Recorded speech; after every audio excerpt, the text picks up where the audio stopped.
Salam Dito. Apa nih nasihat Sang Cahaya kali ini? Semoga lebih menarik dan seru ya, Dit. Salam Carla. Nasihat kali ini tentu menarik dan seru karena semua sumber dari Sang Cahaya. Nah, seperti apa nasihatnya itu? Begini nasihatnya. Ada perbedaan antara sifat iblis dengan hawa nafsu. Sifat iblis adalah pendatang haram sementara hawa nafsu adalah tuan rumah yang mengizinkan pendatang haram tinggal di rumahnya. Tidak mungkin ada sifat yang menyalahi ubudiyah jika tidak ada keinginan. Keinginan itu yang menjadikan seseorang lantas menyalahi dan menyeleweng dari arah tujuannya, mau ke suatu tempat, di jalan melihat tukang bakso, lantas ingin beli bakso, juga ketika menerima amanah kepercayaan, misal kekuasaan, karena punya keinginan kaya lantas kedudukannya dipakai memperkaya diri sendiri. Malaikat tidak memiliki hawa nafsu, sebab itu mereka selalu taat dan menjalankan tugas mereka dengan sempurna. Tak ada malaikat yang nongkrong di warung pecel pasar, istirahat dulu ketika mau mencabut nyawa seseorang, juga malaikat walau wanita secantik apapun, akan tetap dicabut nyawanya ketika Allah memerintah dicabut nyawanya, dan itu bukan menganiaya. Karena telah membunuh wanita cantik atau bayi yang tak berdosa, karena itu semata-mata menuruti perintah Allah bahkan mereka tidak tahu. Berbuat durhaka kepada Allah Subhanahu wa Ta'ala. Matahari tidak ada keinginan, sebab itu ia tidak menyimpang dari orbitnya. Tak pernah kan sekali waktu, matahari nyelonong, malam-malam nongol karena ada konser dangdut, cuma karena konsernya malam, jadi waktu siang dia hendak bisa ngelihat. Manusia memiliki hawa nafsu sebab itu manusia dapat berbuat tidak taat dan bisa lari dari jalan lurus yang disajikan kepada mereka, dan manusia selalu terseret oleh banyaknya bayang-bayang keinginan, ingin bakso karena membayangkan nikmatnya, sudah membeli bakso, ingin bakso lain, karena dikiranya gak sama rasanya. Seorang lelaki ingin punya perempuan lain, karena membayangkan kalau rasanya tak sama. Iblis dan antek-anteknya yaitu setan bertindak memberikan saran dan rekomendasi tetapi tidak kuat menggerakkan setiap anggota manusia untuk melakukan sesuatu yang dia inginkan. Sebab iblis tidak diberi izin untuk menjajah manusia, tapi hanya diberi izin untuk menggoda manusia, juga tak diberi izin untuk menyerang manusia dengan perang terbuka. Entah bagaimana jika iblis itu diberi izin untuk berperang dengan manusia, niscaya manusia akan binasa, karena kuatnya iblis dalam perhitungan logika. Tetapi, jika hawa nafsu menerima rekomendasi dan saran iblis itu maka hawa nafsu berkuasa memaksa anggota tubuh badannya supaya berbuat sebagaimana yang disarankan oleh iblis itu. Syaitan menuangkan berbagai gambaran dan bayangan ke dalam hati manusia, melalui urat-urat, mengaliri darah, dan seperti tontonan bioskop yang memenuhi pemikiran manusia, dan memanas-manasinya sampai manusia itu mau menjalankan, dan tahu akan berhenti sampai manusia itu melakukan satu kesalahan, dan mengulang kesalahan, dan sampai manusia itu merasa kesalahan itu jadi kebiasaan dan kebutuhan, ketagihan, dan sampai sudah teramat berat lagi karena sudah sakau dalam menjalankan kesalahan dan dosa. Iblis menyalurkan sifat-sifat, dan hawa nafsulah yang menerima dan memakai atribut tersebut. Satu hal yang signifikan adalah rekomendasi atau ide yang disampaikan oleh iblis dan setan kepada hawa nafsu itu dirasakan oleh hawa nafsu bahwa saran itu datang dari dirinya sendiri, bukan disalurkan kepadanya dari sumber lain. Karena pintarnya dan liciknya syaitan membuat perumpamaan dan gambaran pada nafsu, sehingga nafsu terbelai-belai, seperti bayi yang dibuai-buayan ibunya. Sampai manusia merasa yang kesenangan itu adalah tujuan sebenarnya, dosa itu adalah kenikmatan yang sejati dan harus diperjuangkan. Hawa nafsu akan mempertahankan pendapat iblis dan setan yang diterimanya itu seperti dia mempertahankan pendapatnya sendiri bahkan dia menepuk dada mengakui bahwa pendapat tersebut adalah pendapatnya sendiri. Begitulah kebodohan dan kesombongan hawa nafsu yang tidak menyadari dirinya ditunggangi oleh iblis dan setan. Ketika dia menerima rekomendasi dari iblis dan setan dia memberontak kepada Tuhan dan melakukan syirik terhadapnya. Manusia yang sadar akan mengembalikan pokok tujuan diri diciptakan, memandang awal juga akhir perjalanan, sehingga bisa membedakan mana tipuan iblis yang akan menjerumuskan dan mana ajakan kepada kebenaran. Tak semua yang menyenangkan itu adalah benar, dan tak semua yang menyakitkan itu adalah kesengsaraan, dalam hakikatnya. Nafsu seumpama kuda. Badan jasmani seumpama kereta. Nafsulah yang menarik jasmani ke depan sehingga berhasil memperoleh kemajuan jasmani, seperti halnya kuda menarik kereta sehingga dapat maju dengan lancar. Akan tetapi, tanpa ada sang kusir yang menguasai kuda itu, maka akan berbahayalah jadinya. Sifat kuda memang liar, ganas dan tidak mudah ditundukkan. Sang kusir inilah rohani yang harus diperkuat dengan kesadaran.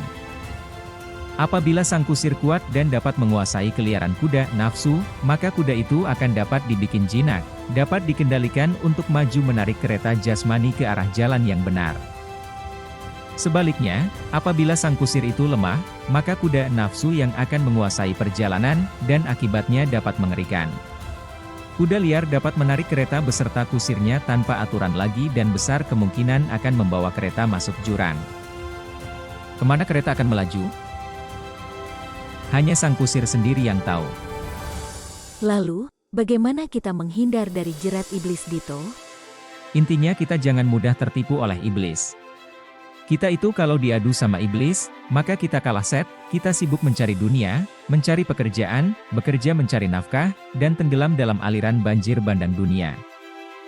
Sementara iblis, mereka bebas tak disibukkan dengan pekerjaan dan mendapatkan nafkah, makanya tidak ada iblis jualan nasi goreng, cilok, tahu bulat, ketoprak, dan lain-lain. Iblis hanya fokus bagaimana menyesatkan manusia. Iblis bisa melihat kita tak bisa melihatnya, jadi kita sudah kalah sebenarnya dengan iblis kalau hitung-hitungan pertandingan melawan iblis. Kalau tanpa pertolongan Allah tentulah anak cucu Adam sudah lama binasa. Dari sekian banyak cara iblis menggoda manusia, salah satu yang digunakan iblis untuk menyesatkan jalan rohani adalah dengan mengaku dirinya adalah si A atau memberi kedudukan kepada kita dengan kedudukan yang kita harapkan. Misal iblis itu untuk menggoda atau menyesatkan kita, tidak akan menggunakan godaan yang aneh-aneh, dia malah akan menggoda kita lewat bayangan yang kita bayangkan sendiri. Misal kita selalu membayangkan Syekh Abdul Qadir Jailani, maka iblis akan menyerupai Syekh Abdul Qadir Jailani. Setelah kita percaya, maka dia akan memberi kedudukan kepada kita sebagaimana keinginan kita, atau di atas bayangan kita. Ya bebas-bebas saja iblis memberikan kedudukan, mau kita dijadikan raja, wali, ulama, dan lain-lain. Wong dia memberi kedudukan itu tanpa harus keluar biaya apa-apa.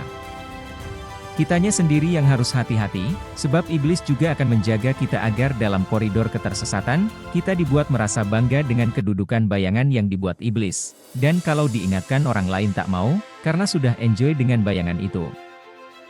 Kita diberi akal oleh Allah, agar introspeksi diri, agar merenung, benarkan kedudukan itu sesuai dengan kita. Misal kita diangkat iblis sebagai presiden, kita harus menimbang dengan akal, jadi presiden. Jadi presiden itu harus punya masa sebanyak satu negara, baru disebut presiden. Aku? Masa gak punya, jangankan satu negara, masa satu RT saja tidak ada, jangankan masa satu RT, istri saja gak punya masa ya hanya satu kucing, itu saja nemu di jalan, kucing yang dibuang orang. Itu namanya kedudukan jomblo, bukan presiden. Nah, perenungan seperti itu akan menjadikan kita tidak mudah disesatkan iblis. Lalu, seperti apa tandanya bahwa kita pengikut iblis Dito? Sejak zaman dahulu penempuh rohani banyak bertumbangan, jatuh dalam dekapan iblis. Sangat pintarnya iblis menggoda, sampai bapak semua manusia itu yaitu Nabi Adam diperdaya, sehingga diturunkan dari surga, hidup di dunia, untuk kembali ke surga harus melewati perjuangan yang panjang. Salah satu pertanda seseorang itu sudah menjadi pengikut iblis, adalah persifatan iblis telah mulai menjadi sifat kita. Jadi sebetulnya banyak tanda seandainya kita itu berakal dan berpikir dengan rasio kesadaran akal kita. Itulah gunanya kita diberi akal, untuk merenungkan apa kita ini masih benar atau sudah menjadi pengikutnya iblis. Tandanya kita sudah menjadi pengikut iblis adalah persifatan dan perilaku iblis sudah menjadi perilaku kita.